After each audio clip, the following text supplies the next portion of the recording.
The DA has laid a complaint with the public protector about the president's powers to review the ministerial handbook. Now, the party says there is no law that provides for the action. Joining us is advocate Stefanie Fick from the organization Undoing Tax Abuse. Very good afternoon to you. Thank you for your time.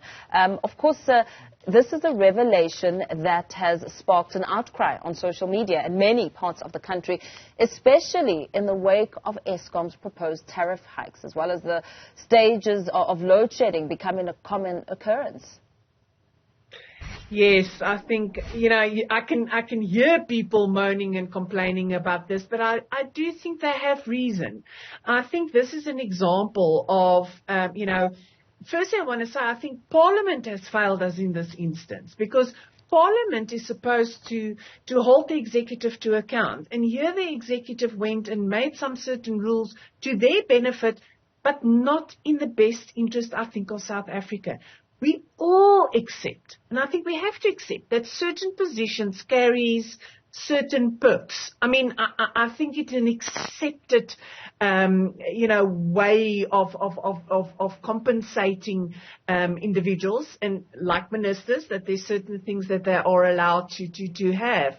But I think that one has to take into account the circumstances. And unfortunately, as you've mentioned, we're coming from COVID-19, state capture, the economy is not great. We are struggling with an unemployment rate. We are struggling with load shedding purely because of corruption and state capture.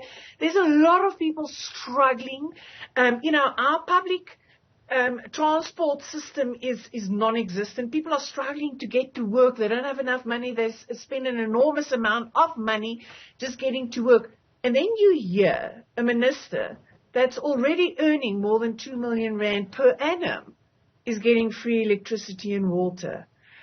This is really, it sounds like a story that it can't be real. It can't be real. It can't be a matter of the ministers just disregarding the fact that it's actually not going well with South Africans at the moment. Yeah, absolutely. I suppose then it's more or less shifted the talking point around moving towards the social disparities, the imbalance, and the bad conduct of politicians. I mean, just this year in July, during his announcement about energy reforms, President Ramaphosa was speaking to the nation, saying that we must pay for services, we must prevent illegal connections, yet back at the ranch, it's a completely different culture altogether, while millions of people are battling to even make ends meet. Exactly. I mean, and I heard last night, this causes an inconvenience to ministers because they have to be available. And I want to say, all that comes to mind is shame. They have more than one house that they apparently has to uphold. And then I have to say, all I can think of is, there are people in this country, although, we can complain about load shedding, not having electricity 24 hours. There are people in this country that do not have electricity at all. That do not have water at all. That do not have a house. That they do not have work. They were reliant on a 350 rand, sort of grant to. It just does not make sense. And I think it is time, although they are trying to explain this, it is time that they are held to account. This is not the time to just give more perks to politicians that's already earning an enormous amount. And I'm not even talking about the fact that government's salary bill is out of control. I mean, that's why the DA is now challenging the validity of this ministerial handbook in their complaint with the public protector. This should hopefully help put government in a corner. How do you think they're going to defend this practice? Well, I don't think they can. I honestly don't think they can. Like I said, I heard last night, it's because of, an inconvenience to ministers. I mean, I honestly think we need to, is this the way ethical leaders act? And I mean, it should be the political parties that sort this out. They're also sitting in Parliament.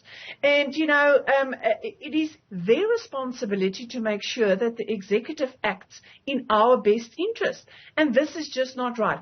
I don't know whether a complaint to the public protector is necessarily going to assist, because we've just heard yesterday very good news that the public protector finally agreed with a complaint we gave them 4 years ago. We cannot afford to wait 4 years in order for the public protector, who is under-resourced and, they're just trying their best sometimes, to give us feedback on this.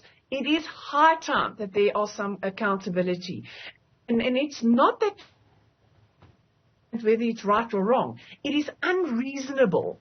It is not right in the current circumstances that we spend even more money on ministers and their perks.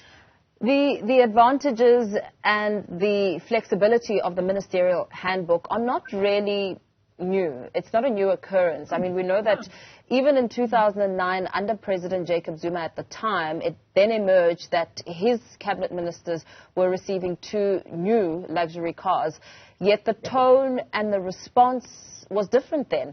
There's clearly been a shift. As matters stand today, what has happened? I mean, in the era in which citizens simply at this time are not going to accept the words of politicians, they are looking to hold them to account.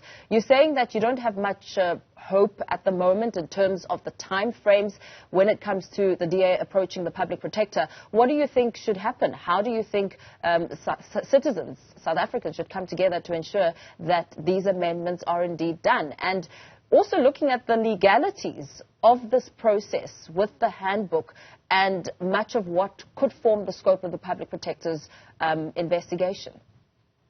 Yes, that's what I'm saying. I don't necessarily, I mean, one can debate it, but just to say the following, I don't think I necessarily have a problem with this ministerial handbook, and that, that there are certain added benefits to ministers. I think we also discussed it earlier, is that, if we were living in a country where service delivery was 100%, we are not struggling, we are balanced in terms of, the employment rate and taxes, we collect more taxes, therefore on a social level we can look after, South Africans. Say you can probably consider, if someone is really in a position and are looking after our interests, maybe they do deserve certain perks. But let's park that for a moment. I think that the current increases in added benefits to ministers is just totally unreasonable and unacceptable in the current circumstances.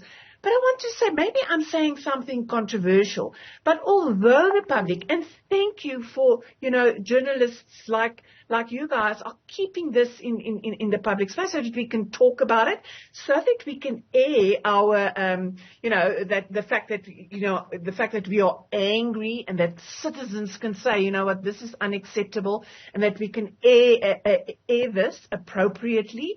I do think that Parliament has got a big role to play here, that they should call in the powers that be and ask them why they think that this is unreasonable and put an end to it immediately.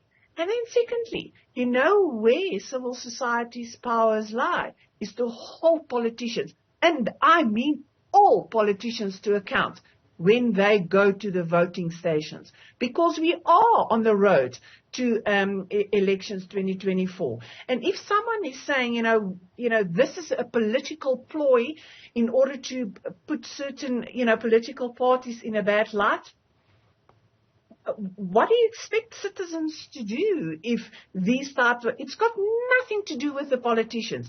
In fact, it's got to do with citizens complaining about the fact that there is now less money available to spend on more important things than a minister already earning a big salary now getting his electricity and water for free. Yeah, very shocking. Thank you so much for your time. Let's